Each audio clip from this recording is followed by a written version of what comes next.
welcome back to Mood Roulette. My name's Marley. And I'm Grace. And every week we take a deep dive into different albums we never heard, or we do heard and we just love. We'll be discussing the history behind the artist, how they came to be, the inspiration, and giving our opinions. And you have to listen, so. Are you tired of giving that intro? A little bit. Yeah. I just kind of summarize it every time. Yeah. This week, we picked London Calling by The Clash. I personally love this album so much, like a lot. I think it's one of my top 3 favorite albums. So I'm a little terrified of what you have to say about this. For you, that checks out. For me, we'll see. The runtime on this album is 65 minutes and 7 seconds. It was so long. It's like an hour, basically. It was so long. And this is a hefty album. It has a total of 19 songs, all with a runtime for about like 40 minutes. Damn. Whoa. 4 minutes, with the exception of Revolution Rock, which is basically 5. Yeah, so the band, The Clash, was assembled by Bernie Rhodes in 1976 with Joe Strummer on vocals, Mick Jones on guitar, Paul Simon, I think it's Simon on. Is that what it? Yeah, Simon on. Don't ask me. I Yeah, don't know. it's Simon on. Yeah. On the bass, and there were a lot of drummers, but notably in this album it was Topper Heaton, he's pretty awesome. It's kind of like they were like the first One Direction if they were like a punk ska band in the 70s. So, okay. It's like that. That's how I can explain it to you. Okay. In my modern day terms. That's how you would explain it to me. This album is widely noted as a masterpiece to everyone usually in the punk community. It's very thematic. Yeah. And since it kind of moved past more like the traditional punk sounds, like screaming, and last week, and something you might know, Grace, is the amazing success in 1982 of combat rock, which included many famous songs such as "Should I Stay or Should I Go," or "Rock the Casbah." That's what they're most famous for, basically. Yeah. Is that album. Every boy band has internal conflict, unfortunately. And in this one, it led their drummer, Topper Heaton, to leave due to drug issues. Is that not 70s or what? Is that not just boy band in general? I mean, like, yeah, I feel you're like right. But he left because of it. #star movement. This was followed by the firing of the amazing guitarist Mick Jones in 1983, and Strummer and Simon tried to kind of pull like a Brendan Urie and continued the band briefly, and released this really not good album, Cut the Crap, in 1985 before finally disbanding in 86. The band was inducted into the Rock and Roll Hall of Fame in 2003, 1 year after frontman Joe Strummer died in 2002. So sad. And I think we should just have a moment of silence for Joe, because I really love him, and it's just really sad. So. All right, that was great. Thank you so much for joining us in that. Anyways, but they've had a huge impact on the punk community, and some people even credit them as founding members for punk as well, as a whole. So that's cool. See, I didn't get like punk vibes from this. It's not. It's very like a different take on traditional punk vibes. But like, they maybe more like rock and roll, like they're like a mix almost. Okay. But they are punks. Like if you listen to like their earlier stuff, they definitely are. And also the lyrics as a whole in this album, they totally are. Like you can be a pop star and be a punk as well. Like Taylor Swift, she's punky, you know? She's all of it. She's country, she's folk, you know, she does like it Against all. the Man, that's basically the biggest thing ever. So I remember listening to this album for the first time. I was reading the Beastie Boys book. Right. And there was a section where he recommended listening to Guns of Brixton. So I obviously did. Mm-hmm. And I found this gem of an album. I did not skip one song. I listened to it all. And that is saying something. Mm-hmm. It was released in 1979, so basically the 80s, because it was January 1st, so whatever. Which housed Earth, Wind & Fire, Billy Joel, and Michael Jackson as well. Love that. Fun fact, the band actually fought their label, CBS, to release it as a double album. So yeah, it was only sold for the price of a single to fans, so which is really cool. Yeah. I would love that nowadays, but people are way too stingy. So whatever. Buying albums nowadays is actually the worst experience ever. Or like even just like vinyl in general. Like yeah. Like I'll always meet people and they'll be like, "Oh, I just bought my new album," and I'm like, "Oh my god, where did you go?" And they'll be like, "Target." Yeah. Like that's where I get all of mine. But like yeah, but it's like you. It's just because I love going to record stores. It's like the Yeah. whole point. Because then you get to find things and you can discover new stuff, and it's all like $5. Yeah. So period. Target, it's $50. I know. You only buy that if it's Christmas. Like, Yeah. damn. The title was actually influenced by the BBC World Service reports on nuclear anxieties and the sense of impending apocalyptic doom.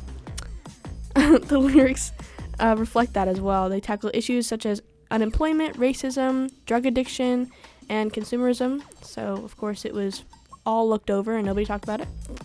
Yeah. The cover is interesting, though, isn't it?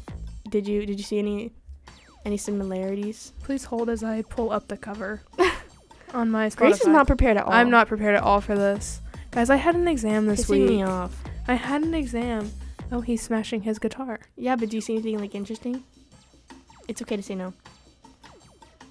No. Okay. It's the black and white photo of the bassist Paul Simonon smashing his Fender Precision bass at the Palladium in New York City. And the pink and green lettering is a direct homage to Elvis Presley's 76 debut album. Damn. Mm-hmm. Whenever I see people smashing their instruments, it gives me so much anxiety. Yeah. I'm like, yes, you're rich, but also, like, that guitar costs so much freaking money. Like, yeah, I don't think he cares. Why would you do that? Because it's punk. I know. And it's cool. Hashtag rock and roll. It's consistently been ranked as one of the greatest albums ever made, including being named as the best album of the 80s by Rolling Stone, despite being released in 79, which I think is crazy. Yeah. Now, we'll get into the tracks. First up, we have London Calling, first one on our list. What did you think? Okay, so I think I publicly said this on this last week as well, but I know I said it to you. I was like, I've never heard a Clash song ever. I am going to listen to this album. I pull up their Spotify page, and the top is the, like, should I stay or should I go? And I was like, right. And then I start listening to this album, and I was like, I've heard this song before. Like, it's in a movie. I know it's in a movie. It's prominently in The Parent Trap. When she goes, when they switch and she goes to meet her mom. I feel like that's not what I know it from. It was in about like at least 7 to 8 big films. Okay. So. It's such a movie song. Mm-hmm. It really is. Yeah. Like for a montage sequence, for an opening sequence, whatever. It's such a movie song. I think it's very tame in a way compared, like it's just chill. I think. It's like a good intro. I think. And it's a good opening song. It kind of eases you into the album. I think it has an insane intro, like the guitar plucking. Yeah. Like, damn. Like I feel like I'm a main character in a movie. Yeah. Like, it's such a banger and like it's so catchy. I would walk to class listening to this and I'd be like, this is my life and you're just living in it. Like this is my world. Yeah. I mean, like the beginning guitar riff, like I said, the plucking, it's so like prominent. Mm-hmm. I just feel like it really like makes the song because it's like throughout like the entire song. And I don't know, it also just sets you up for the album, you know. I mean, it kind of punches you in the face. Yeah. There. I liked the ending with all the backing vocals and like the Morse code. That's what I wrote that down. I was like, is it Morse code? Yeah, no, it's got a 5 out of 5 for me. I think I it's gave one it of the a 4 best out of songs 5 on the album. I think this is one right of off the best bat songs. too. Which is kind of insane in my opinion. Like putting one of your most popular songs as the very first one. Because I feel like that's really risky. Well, it wasn't like so popular. Like they put it out and then boom, it got popular. You know, so it was like whatever. But I don't know. The message behind this is pretty nice, pretty cool.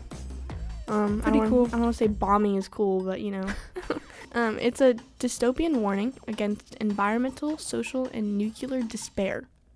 It was inspired by the Cold War atmosphere, the 1979 3 Mile Isle incident. If you know about that. Nope. I'll tell you about it here. Okay. But the song served as like an urgent apocalyptic bulletin, and the title references the BBC World Service's iconic World War II broadcast sign-on, repurposed to reflect a society in crisis. Yeah. The 3 Mile Island accident was a partial nuclear meltdown of the Unit 2 reactor for the 3 Mile Island nuclear generating station. It was located on or in the Londonderry Township near Harrisburg, Pennsylvania.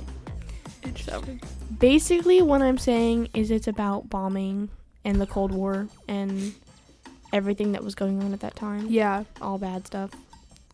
I got a lot of war imagery from this album. Like, there's a lot of... Well, and I mean, it's made in the 70s. Like... That's basically what it is. It's just talking about what's going on in the world. Yeah. That's every punk And that's album all ever. that was happening. Yeah. Was the Cold War. What about the music video? So I didn't watch it. You didn't watch it? I didn't watch it. Why didn't you watch it? Because I literally was going to bed last night and I was like, I didn't watch the music video. Okay. Look at Grace being so... Okay, fine. I will tell you guys about the music video. I'm so One, sorry. it was so hot. Like, Joe looks so good. And that's saying something because he's actually really ugly. Also, they're playing in the cold rain on a boat. Like, hello. That's wild. And in suits, like, nonetheless. That's crazy. In suits in the rain, in the cold, on a boat. Oh yeah, Hello. This is really cool. I just pulled it up on my I Spotify. I can't with you right now. I think it's a really great video for 79, though. You know, like, I had a theory that all bass players were hot. But I was definitely proven wrong with Mick Jones. See, I have a theory that all guitar players are hot. So. Look up Mick Jones. I'm so sorry for Mick Jones and his family, but he is not good looking whatsoever. I mean, he kind of looks like Joseph Quinn. At least in this picture. Look at like a like The Clash, like, cause he's so bad. It's so bad. That's him older. Look at younger. This picture, he looks like my high school AP Lit teacher. Oh my god. Like that? He's so gross. You can get him off of Etsy for $50. Anyways, I think I have a really cute like crush on Paul Simonon. Hashtag biggest. Video. It is. You should have watched it. I'll watch. Okay, I'll make it up to you when it's Beasties Week. I will come so prepared. Good. I will have watched everything. If you want me to read the book, I will read the book. I'll just drop it off at your door. But I think Paul's really cute though. I really had a crush on Paul throughout this whole entire music video. Hashtag biggest glow down in history. Ugh. I mean, don't they all go down though? Yeah. Everyone from the 70s and 80s just kind of went downhill after a while. Like, they were cute, and then what happened? I know. Drugs. True. And alcohol. Yep. And we're gonna get into that. Don't do drugs, kids. Yeah, so Brand New Cadillac, what did you think? I really like this one. Yeah? I like the guitar riff during the instrumental. I think it'd be fun to learn. I think it's a fun, like... I would love to go see this song live. Like, and just kind of be in the moment. I would like to see a lot of this album live. Like, if we could go back in time. Has good production. That's all I kind of wrote about it. Because I feel like I didn't want to really talk about a lot of the lyrics in this album because I didn't really understand, like, the stories behind them. So, it's like, I'm not going to criticize the lyrics because of the stories. So, but I really liked it. I thought it was good. I like the beginning of the song a lot. Mm-hmm. It makes me feel like I'm, like, gonna tussle old greaser style, you know? Like, it's very different from the traditional punk vibe that I like, and it has a lot more of a rock and roll kind of vibe. Like a kind of rock and roll feel, if you will. Yeah. Overall, I really like this song. Even though it's a little repetitive. I said that about a lot of the songs. I think album. It's got a solid 3.5 for me. I give it a 3. We're like right with each other with this one. Yeah, it's pretty good. Okay, so the funny thing about Brand New Cadillac is it's not a Clash song. Like it was a cover of Pledging My Love, and then they like remixed it and like made it the Clash style. So I like that a lot because Yeah. I listened to Pledging My Love and it sucks ass. So I'm really glad that they changed it into something that was good. Yeah. Also, if you say that you like Jimmy Jazz, I didn't like this okay, one. good, thank you. I did like the bass. Mm-hmm. I thought the bass was catchy. I just thought it was so different from the previous two because it like has that like acoustic guitar. It has electric as well, but it had the acoustic guitar on it. The drums were like pulled back in a way, like they just weren't as prominent. I like that it's telling a story, although I don't know what the story is, but it is a little boring compared to the other two. Low-key, like, I was waiting a long time for this song to start. Like, you know, because it just takes a really long time for it to, like, kind of pick up. Yeah. It's a little slower than the upcoming ones, which Mhm. I personally think it's nice when, like, an album does this. Because, like, it gives a lot of diversity. Yeah. It kind of shows, like, their range. And it honestly just gives you a break. It's kind of nice to put in the background if you're cleaning or doing homework, you know? Yeah, if you don't need to, like, actually listen to it, then it's fun. But I'm not a fan of Joe's vocals in this song at all. I just, like, it didn't stand out to me. It didn't, like, I was kind of listening to it, like, when is this going to end? Yeah, I gave it a 2 out of 5, and that's being generous. I gave it a 2 out of 5 as well. I really enjoy the bass line, like you said, but I just genuinely like when, like, songs make me feel like I can play the bass lines, because it gives me kind of a sense of false hope that I'm going to pick up the bass again. Sorry. I like it when they think I can play the guitar riff, because I'm like, oh, wow, like, I could learn this. And then I'd look at the tab and I'd be like, there's no way in hell I'm going to learn this. Yeah. The kind of background of the song is it's, like, a story about an old, like, film noir style about, like, this police searching for this character named Jimmy Jazz. With the narrator claiming that the person has already passed by. So, fun fact, The Clash sometimes played this song live before the album's released. Like, just played it sometimes. Yeah. Just to, like, confuse people. Because no one knew what it was. Yeah. I think that's so funny. I mean, I wish people did that now. but they can't because everything gets leaked. Like, there's a video of Gracie Abrams before her song That's So True came out. Like, 2 weeks before it came out. And everyone in the audience already knew all the words because the song had been leaked. What does it mean when a song's, like, leaked? Like, it means that it's just already out. Like, someone found it. Like, is it like that there's, like, a rat and they, like... Yeah. And someone, like... Or someone, like, hacked into the system, or someone, like, somehow found it and released it. Like, it happened to Tate McRae. I think someone, like, leaked her entire album once. And it's just, like, people not wanting to wait. And I'm like, the joy of a new album is, like, one, staying up till midnight until it drops, especially if it's, like, an American artist, because they always release it at midnight. Like, I want to be able to listen to an album with everyone else in the world who also loves this artist. I don't want to hear it 2 weeks early when the artist didn't intend for it to come out. I feel like that's, like, all of Lana Del Rey's whole discography. Yeah. Is leaked stuff. Mm-hmm. I was gonna say, like, for The Clash, like, their most prominent was, like, the 70s, 80s. So, like, I feel like leaking would be a lot more harder. Because nowadays it's so easy that you can just, like, it's a computer. Yeah. But then, like, it wasn't all that stuff. It was like a hard drive. Yeah. So I think that's why it was so good that they did that. Because it was, like, not, you couldn't leak it, you know? So the fact that, imagine you're going to, like, your favorite band's concert, okay? And you're like, what the fuck is this song? Like, hello? Am I tripping? Like, yeah. Like, huh? You know? So I think that's really funny. I like it when they confuse people. And it's easier back then because they don't have social media. Like, Zayn Malik has been doing it at his residency. He's been slowly playing songs off of his album that's coming out, I think, in April. But the thing is, people just record it and post it. And I'm like, I want to let you have that moment. And then in April, I'll listen to it and be like, wow, people got to hear this before me. Like, I'm so jealous.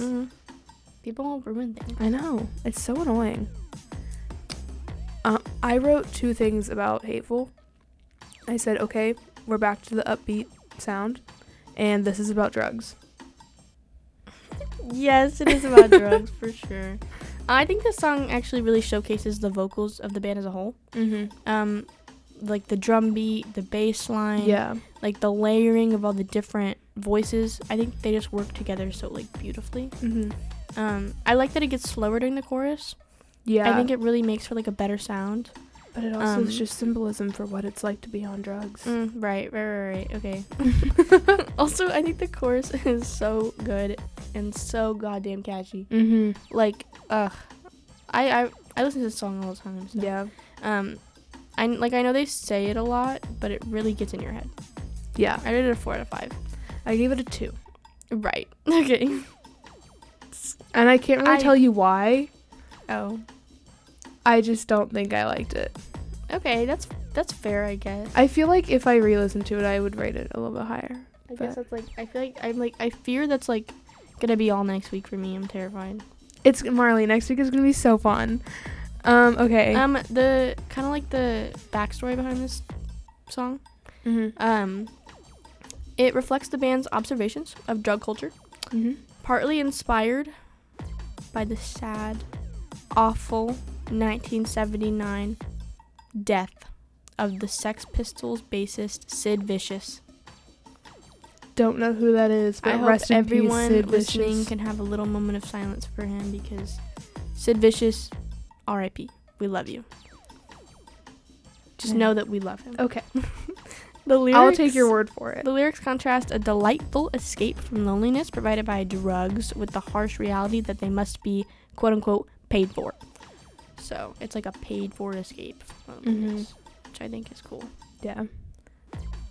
I really liked Rudy Can't Fail. Me too. Who's Rudy? I don't know. Okay. I don't think it's anyone particular. Okay. It has a very different vibe from all the others, I think. Like, we've had a lot of switch ups in this album, which I really like, because it, again, like, gives them a chance to show off their talents and their range.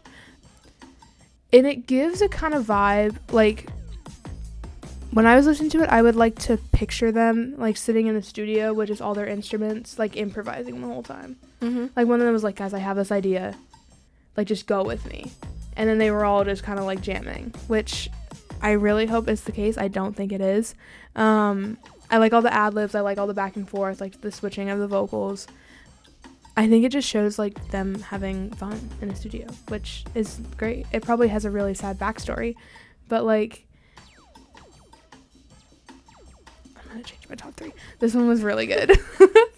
I'm going back through these and I'm, like, remembering. I'm like, well, I'm glad that you're remembering. Yeah, it's starting to come back to me a little bit. I listened to this on Wednesday night for the first time. Right, I've been working on it for a week, so I had an exam on Wednesday, so I was focused on that. I like the, like, part where he's like, "Sing, Michael, sing" in the beginning. I think it's fun when people talk in songs. Like, it just makes me feel like, oh yeah, that's a person. Yeah. You know, not just a random song I'm listening to. It's really jazzy, and I really like that. It's also very catchy. Some days I'll catch myself singing the chorus just, like, randomly in my head. Like, I think Joe's voice in this song is really good. Yeah. And in this song, but more particularly, like, near the end, the backing vocals also really add to the song as well. All the different percussive instruments. Yeah. I like to see what I can try to point out, like, what percussive instruments they use, because it's actually kind of funny. They use a lot of maracas and, like, weird drums in this song. I think it's pretty cool. Yeah. They use, like, all of what they had. I rated it a 3.5 out of 5. I would give it a 3.5 as well. The story isn't really anything. It's a song that's linked to the 1980 film Rude Boy, which featured The Clash and followed a roadie named Ray. So that's cool. Yeah. Joe explained that the lyrics were inspired by mates who would drink special brew or beer for breakfast, which he deemed a hell of a way to start a day. Truly. I know someone who does that. R.I.P. I think we all know someone who does that. Yeah.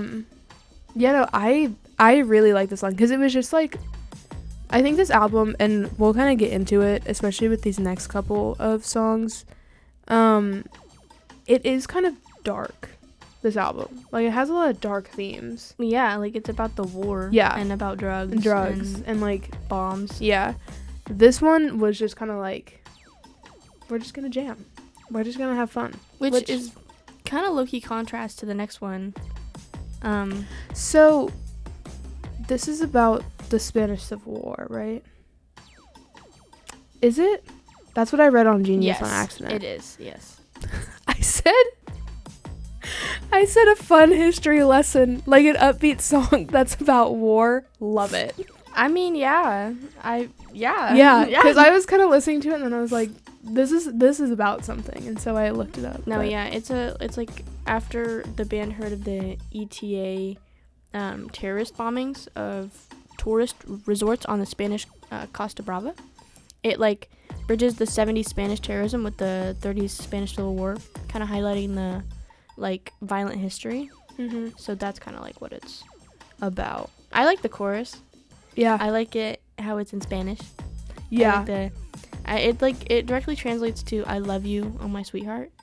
So it's like, it's a little weird. Like I don't get it. Like it's like Spanish war bombs. I love you, sweetheart. But that's like what.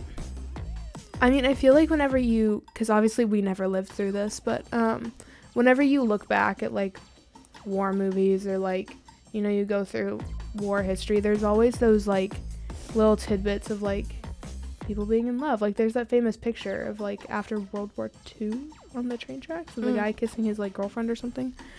But I feel like that's always a little bit in there with war, you know. Yeah. I also really love the beginning of this song. I'm gonna say that a lot about this album, but I really love it. It makes me feel like I'm in a rom-com.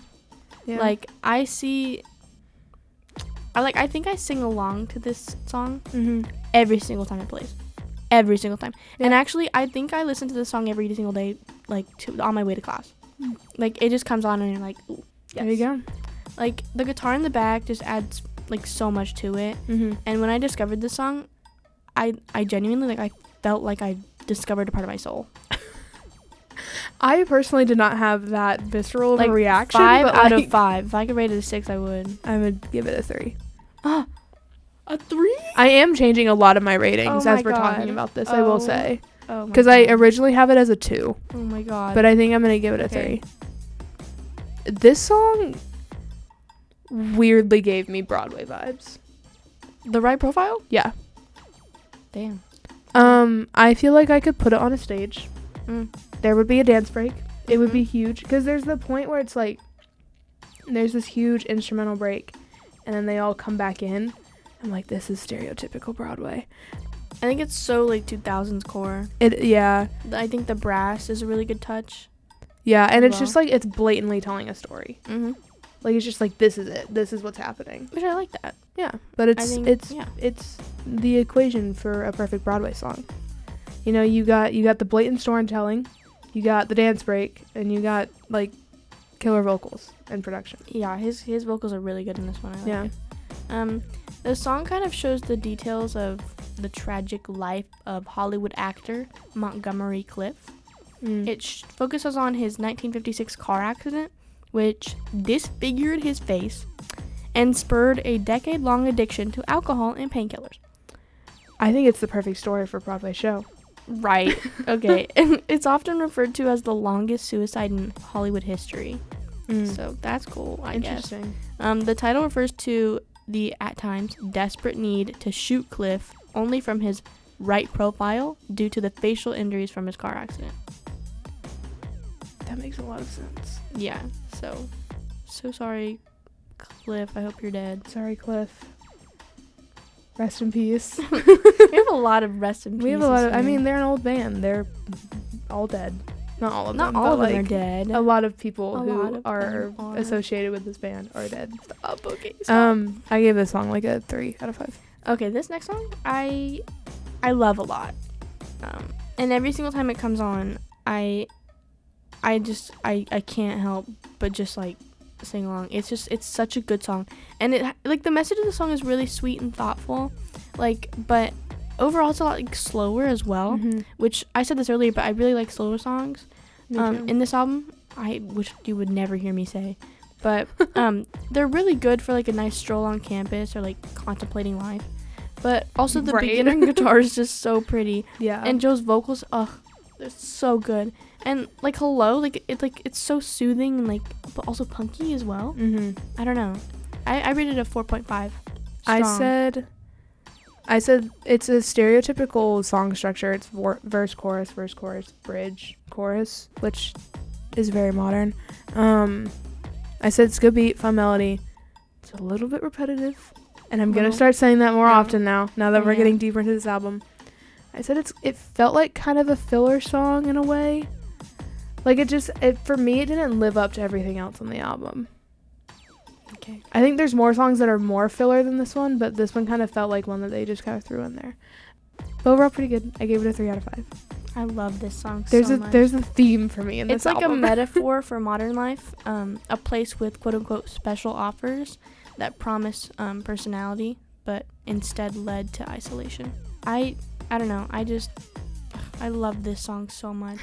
Like, any single time it comes on, I'm always just like, ugh. Like, I have to play it through. I have to. I mean, fair. Clamp Down is dark. Yeah, it's really just like a big protest song. I bet it would go hard live. It gave me, like, Hitler vibes. Like, that's what I thought of.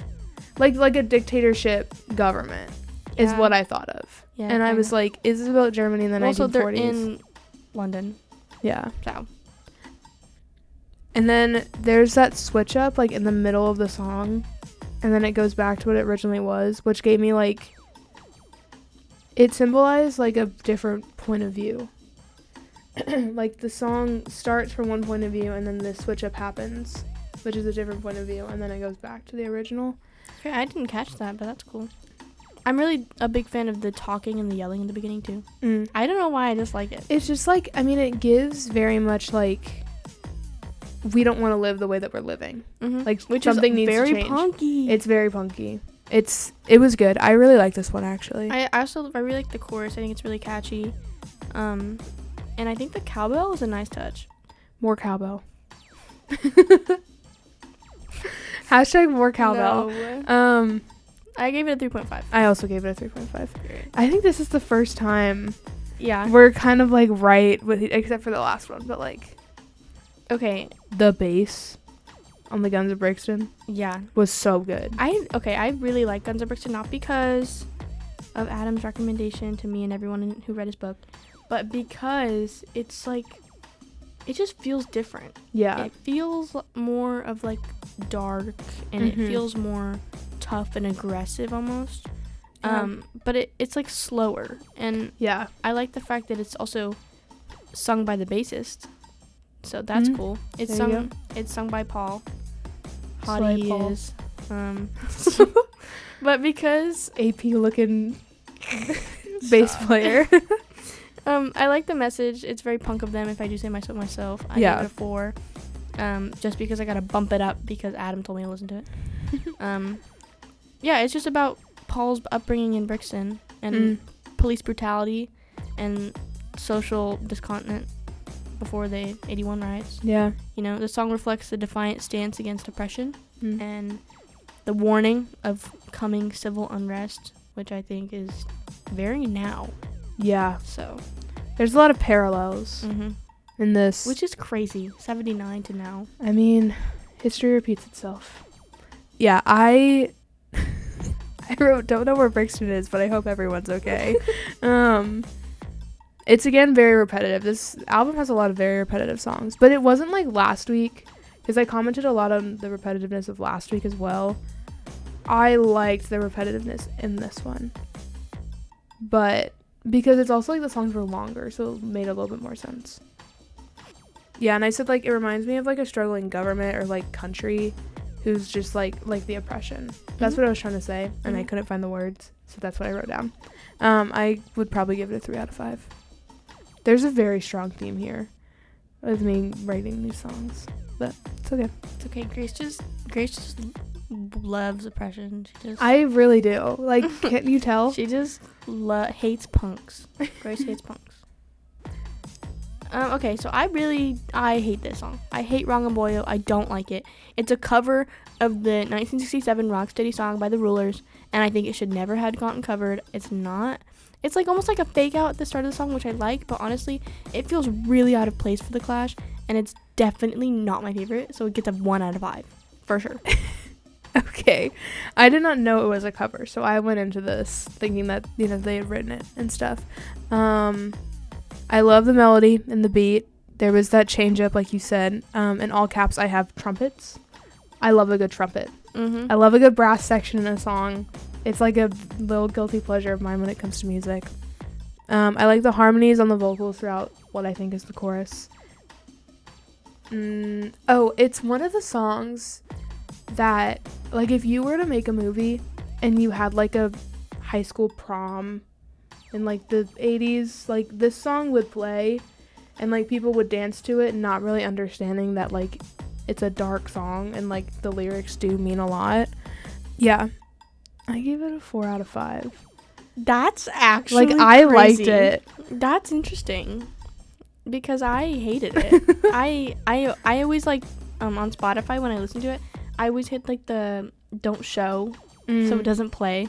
Like I could just forget about it because I hate it. No, I like this one.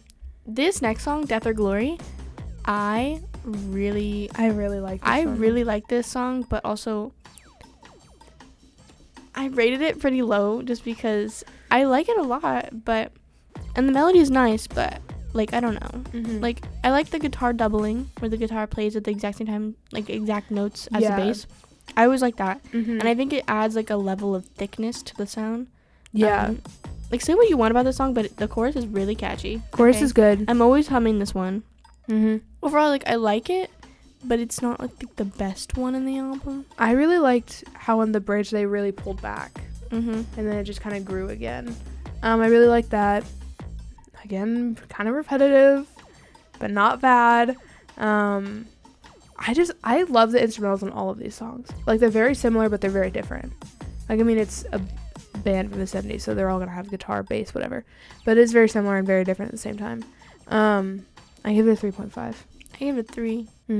It's about the illusions of youth, the inevitability of growing up.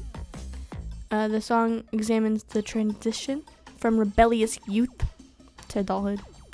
It mocks the live fast, die young mantra of the early rock stars, and it highlights the disillusionment with selling out and the reality of falling into the mundane middle class life, which is my absolute nightmare. So, me too. Okay, Coca-Cola. I wrote one thing. Is this about drugs? Yes. Okay. It is. Because it's like the... I said I would 100% skip this song. The drum beat is nice, and I like the elevator thing in the beginning. Yeah. But why is it here? Why is it here? It was just kind of like, meh. It's a fake commercial jingle that, like, mentions the historical original formula of the soft drink Coca-Cola, which contained cocaine. Yeah. So that's, basically it. I was like, why is this here? Why is this benefiting the album? I give it 2, and that's generous. I gave it a 2 as well. I did not like this next one. I think the gas was crazy. I said it was fine. They added piano, which was nice. Like, there's a little bit of piano in there. I just didn't really... I was kind of sitting there like, when is this gonna end? I didn't like it. I gave it a 1 out of 5. Okay, yeah, that's okay. A 1 out of 5? I gave it a 1 out of 5. Oh, what? I think this was my least favorite song on the whole God, I album. gave it a 4. I really like the fact that it has like a story to tell. Yeah. The piano at the start, the brass instruments, the bass line, I think they all come together to make a really good sound. And I like that it slows down at the end. I said, contrary to the other one, I said I would 100% dance to this. I would dance to it. Yeah, if it came on, I would dance to it at a party. Yeah. It's about a lonely, desperate gambler. Yeah, that's what I got. Ultimately killed by a dealer after being caught cheating. That would make a killer book. I would read that. That would make a really good book. I'm gonna put that in my back pocket for later. And I think at this point, I had gotten really tired, which I kind of hate saying, but the album was very long. It really is. I split it up it's in between. Hour. Yeah, I split it up between 2 listens. I listened to it 3 times. I started it Tuesday afternoon because I had like my whole day, like kind of to myself. And then I finished it Wednesday night. And so like this was a point where I was like kind of starting to lose steam, and I was like, I need to stop. I was like, because if I keep going, I'm gonna hate the rest of this album, and then Marley's gonna hate me. And I didn't think that was fair to anyone. So I like stopped after that one. So maybe if I listen to it again, I'll give it. I challenge you to listen to it again. I'll report back next week, and we can talk about it a little bit more. But Lovers Rock. Ugh, I love Lovers Rock. I think this one had a very different vibe from the whole album again. Like, they keep doing these like change ups of how the songs sound, which I really like. Love the harmonies. There's a switch up in the song. I don't remember exactly where it is because I didn't write it down. I'm really not a fan of the repetitiveness. Because, like, it's just, like, the end of some of these songs is just the same line over and over and over and over and over again. And I'm just like... No, yeah, I skip. Yeah, that's a lot. Yeah. Like, I'll listen to the whole song, but once it starts to get to the same line, just all the time, at the very end, I skip it. Because I'm like, I don't need to waste my time. Honestly, I do too. Yeah. So, I get it. I think Joe wrote this song with like a cynical, humorous take on relationships, specifically referencing the negative physical and emotional effects that he believed the birth control pill had on women. #messy relationships. Right. Yeah, I think the guitar is really good at the start. Yeah. I get up to dance to this one, and it's always stuck in my head. It's a little long, but it is a little long. I like the fact that they had like a little jam break in the middle. I'm also a sucker for backing vocals. Yeah. And I think this song really does a good job of showcasing the rest of the band's vocals. I give this a really strong 4.5. I have it down as a 2. I am gonna change it. I think I'd give it like a 3, maybe 3.5. I love this song. If I'm being generous. Okay, 4 Horsemen. I was really excited about this song. I was like, it's gonna be about the myth. I freaking love the myth. I didn't think it was about the myth. Maybe it's some like abstract version. No, it was about the I couldn't pull it out though. It didn't live up to my expectations. It's a bigger like picture than the myth, but it is. I was really excited for it to be like this, like really like genius lyric writing, which I shouldn't have put that much expectations into this band. Guys, I listen to Taylor Swift. I'm sorry. I feel like it just feels kind of like a road trip montage. Yeah, like I liked it. I'm changing. And the drums are really good, and Joe's vocals really shines in this song, I think. And I also like the fact that the ending gives like live show almost. Yeah, like, you know. I don't know. I give it a 3.5. I give it a 3. I just it didn't live up to the expectations that I had, which is on me. Yeah, you should not have. That's my fault. Yeah. I think the song kind of serves as a piece of like the self like mythologizing of the band. Yeah, it's like them positioning themselves as the apocalyptic figures. Okay, if you can picture that. Yeah, it's like it's a part of. It's like them just seeing themselves beyond like pure punk, and into wider musical influences like reggae and ska and stuff. While dealing with like intense pressures. Yeah. So because like if you listen to their early albums, like they're mostly it's pure punk. It is just like Last Week. It's just I couldn't have sat through that again. So that's what I'm saying. So it's like them just kind of like moving on to like rock. Because then they came up with Should I Stay or Should I Go, and that's fantastic song. Yeah, and that's not super punk. It's more rock and roll, you know. Yeah. So I'm not down. I don't like this song. I didn't like this one. It's a filler song for sure. Yes. It's a great message, but overall, I would only listen to this song, like, at the end. I'd only listen to the end of the song. I think, I like the riff at the beginning, because it's just the guitar going down the scale. I thought that, it's just simple. Like, it's fine. It was just kind of like, meh. I think I skipped the end of it, actually. Maybe. I only like the end. I'm like, okay. I don't remember. I gave it a 2 out of 5. I give it a 1. Okay, I gave it a 2 out of 5. It's kind of a self-reflective song about overcoming depression in difficult times. Actually, fun fact, this song was first played live at Notre Dame Hall in July 1979, where Joe introduced it with a note on its theme saying, "I hope no one is contemplating suicide." Right. Like, I'm sorry, hello? Who says that? What? Why? Apparently Joe Strummer. Revolution Rock. I said it has a reggae vibe to it. I don't know. Yeah. It was kind of boring. It was long. It is really long. And I felt like there was nothing really to grab onto in the song. Like, I feel like with all the other ones, I've been able to be like, oh, I like the bass. Oh, I like the drums. Oh, I like the lyrics. This one, I was kind of just like, I don't really latch onto anything. It's like a very like beachy ska reggae vibe. Mm-hmm. It's really long. Yeah. Maybe too long. Yeah, I think it's maybe too long. I kind of like that they had a jam session, just like recorded it. Mm-hmm. I think that's what it is. Yeah. I think it's just they had a jam session, recorded it. But I also think the echo at the end was really cool and should get a mention. I don't know why, but I rated it a 3. I rated it pretty high. Yeah, I gave it a 1. I don't know why I did. I might change that to 2.5. So, Train in Vain is one of my favorites. I did not write a lot about this song. I wrote a lot about it. I really liked it. I thought it was a good one to end on. It was fun. Again, the typical songwriting style, which I like. I feel like I could listen to it, like just on a random day. Yeah, that's kind of it. That's all I had. I like the guitar plucking in the beginning. Yes. The whole song is just catchy. The guitar riffing is clean. Yeah. And in a perfect world, the song would have been put in like the middle of the album and would have fit perfectly next to Spanish Bombs and Rudy Can't Fail. Yeah. It's kind of the perfect length for a song like this, and it gets a really strong 4.5. I give it a 3.5 out of 5. Actually, it was originally intended to close, like, the London Calling album, but it was placed earlier when, so basically, the song was written in one night. It was recorded the next day. It was originally intended to be on just a single, for like the magazine to promote the album.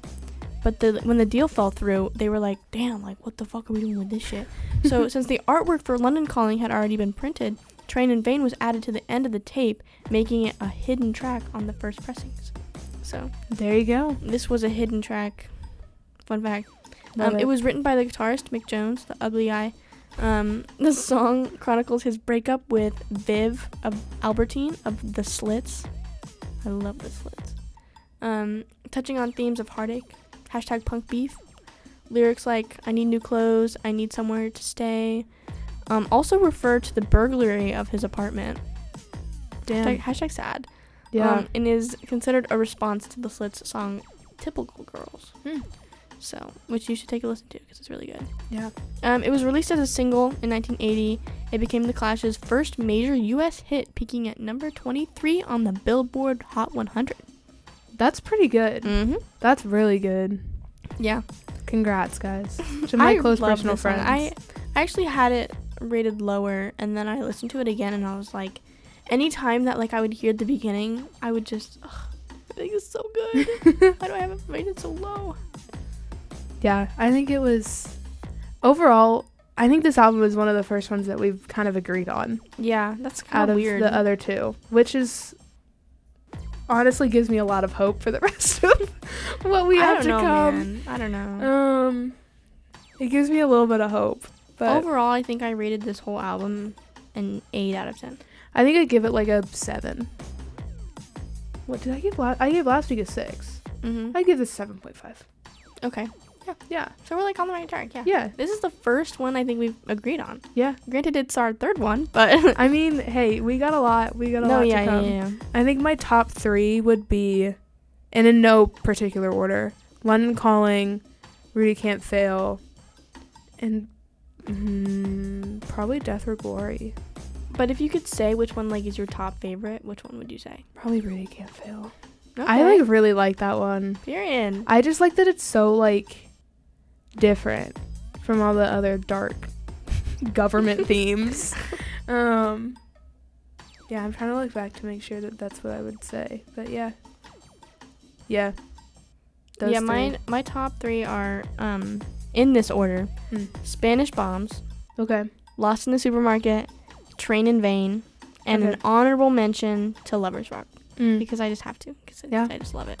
We're on the same path, but we don't have the same top 3. It's okay. Pretty good. I mean, I've been listening to this album more. Yeah. And longer. Yeah. Like, when did I get that book? Oh, like senior year. Okay. And then I was like, oh, Guns N' Roses. I'm like, oh my god, this album's so cool. So it was like, I've been listening to this for like 2 years, maybe a year The and a half. Guns of Brixton might be my honorable mention. Yeah. I really like that one too. I did. Yeah. I'll put it on the way to class. Yeah. So.